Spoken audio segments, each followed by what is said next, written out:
हमने बात करनी है अबाउट कोलिनर्जिक रिसेप्टर्स की। ठीक है, अब कोलिनर्जिक जो रिसेप्टर्स होते हैं इन्हें हम कोलिनोसेप्टर्स भी कहते हैं। ठीक है, हम क्या बात करें कोलिनर्जिक रिसेप्टर्स की। कोलिनर्जिक रिसेप्टर्स को हम कोलिनोसेप्टर्स भी कहते हैं। और कोलिनो जो सेप्टर्स हैं मतलब कि जो कोलिनर्जिक आपके पास रिसेप्टर्स उनकी फर्दर दो टाइप्स होती हैं। आपके पास कुछ होते हैं मस्कुरेनिक रिसेप्टर्स जिनके मेटाबोट्रोपिक भी कहते हैं, मतलब metabotropic means G protein coupled receptors. ठीक है, और कुछ होता है निकोटिनिक रिसेप्टर्स जिन्हें हम कहते हैं ionotropic. Ionotropic means ion gated, ligand gated.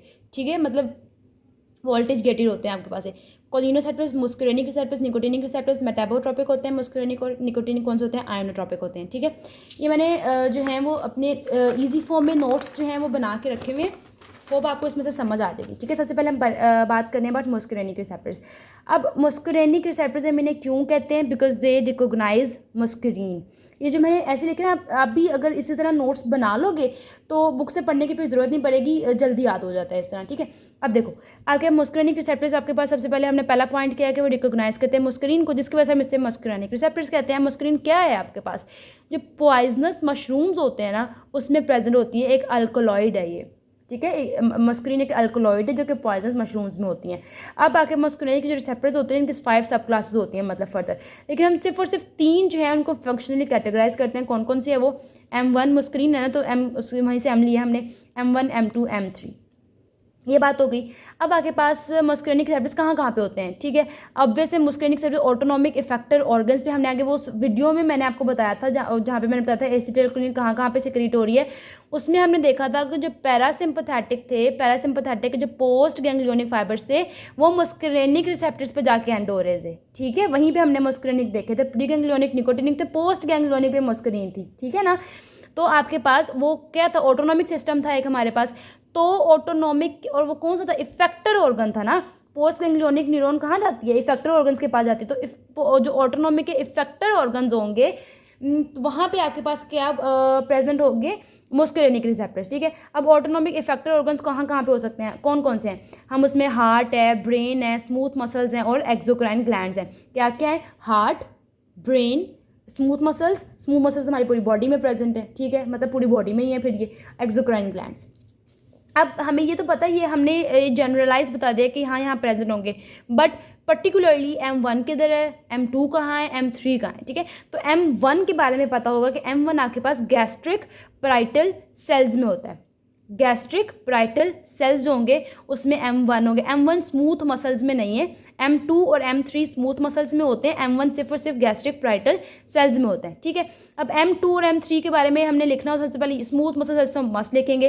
M2 जो होता है ना वो कार्डियक मसल सेल्स में होता है। ठीक है, दिल में कौन से हैं? M2।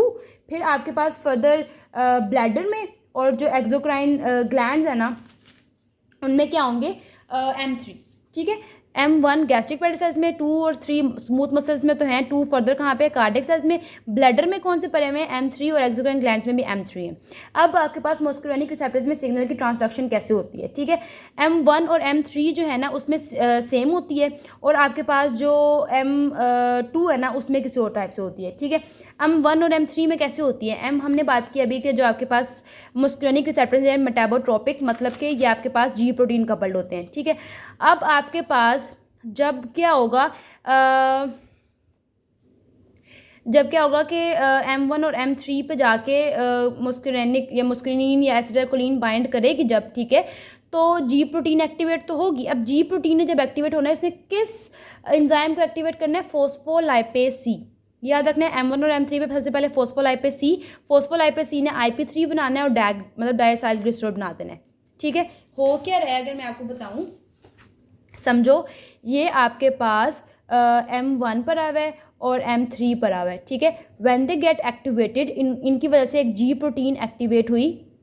ठीक है, जी प्रोटीन, इन रिसेप्टर्स के अंदर जी प्रोटीन लगी होती है ना, वो एक्टिवेट हो गई। जब ये एक्टिवेट होगी इसने आपके पास फोस्फोलाइपेज सी। ठीक है, जब फोस्फोलाइपेज सी एक्टिव होता है तो वो आपके पास इनोसिटोल, वो जो 1,4,5 ट्राइफॉस्फेट और डायसाइल ग्लिसरॉल जो है ना इसको बना देना है। अब इन जो 1P3 होगा ना IP3, इसने आपके पास सेल के अंदर कैल्शियम की कंसनट्रेशन बढ़ा देनी है, और जो डैग है ना इसने प्रोटीन काइनेज सी जो है ना इसको एक्टिवेट कर देना है। ठीक है। फॉस्फोलाइपेज सी से क्या बना, AP3 डैग। कैल्शियम की कंसनट्रेशन जब सेल के अंदर ज़्यादा, कैल्शियम कुछ भी करवा सकता है, कैल्शियम से कॉन्ट्रैक्शन हो सकती है, कुछ सिक्रीशन हो सकती है, कैल्शियम इंजाइम्स को जो है वो एक्टिव या इनहिबिट कर सकता है, ठीक है, या कैल्शियम की वजह से हाइपर पोलराइजेशन हो सकती है, सब कुछ क्या करवाएगा, कैल्शियम करवाएगा। प्रोटीन काइनेज सी है, काइनेज है, दैट मीन्स कि फॉस्फोराइलेशन करवाएगा, कि उस सेल के अंदर डिफरेंट प्रोटीन्स की फॉस्फोराइलेशन होगी। इसकी वजह, इस तरह आपके पास M1 और M3 में क्या होती है, सिग्नल की ट्रांसडक्शन होती है। जो M2 है ना, इसमें ओ टाइप की होती है। जब ये देखो एसिटाइल कोलिन या कोई भी कोलिनर्जिक एगोनिस्ट आया, M2 पे आया, M2 में जो जी प्रोटीन जब एक्टिव होती है, जब जी प्रोटीन ने एक्टिव होना है, इसने क्या करना है, एडिनाइल लाइल साइक्लेज जो एंजाइम होता है, इसको एक्टिवेट नहीं करना, इसको इनहिबिट कर देना है। नॉर्मली तो जी प्रोटीन इसको एक्टिव करती है, बट M2 के केस में जी प्रोटीन इस एंजाइम को इनहिबिट कर देती है। जब इस एंजाइम को इनहिबिट कर देती है, और आपके पास समझो ये कोई सेल मेम्ब्रेन पड़ी हुई है जहाँ पे M2 है, ठीक है, इस सेल मेम्ब्रेन के जो है ना, पोटाशियम की कंडक्टेंस जो होगी ना आपके पास, पोटेशियम की कंडक्टेंस को इंक्रीज करवाएगी। सेल के अंदर पोटेशियम जा रहा है, यहाँ से अंदर आ रहा है।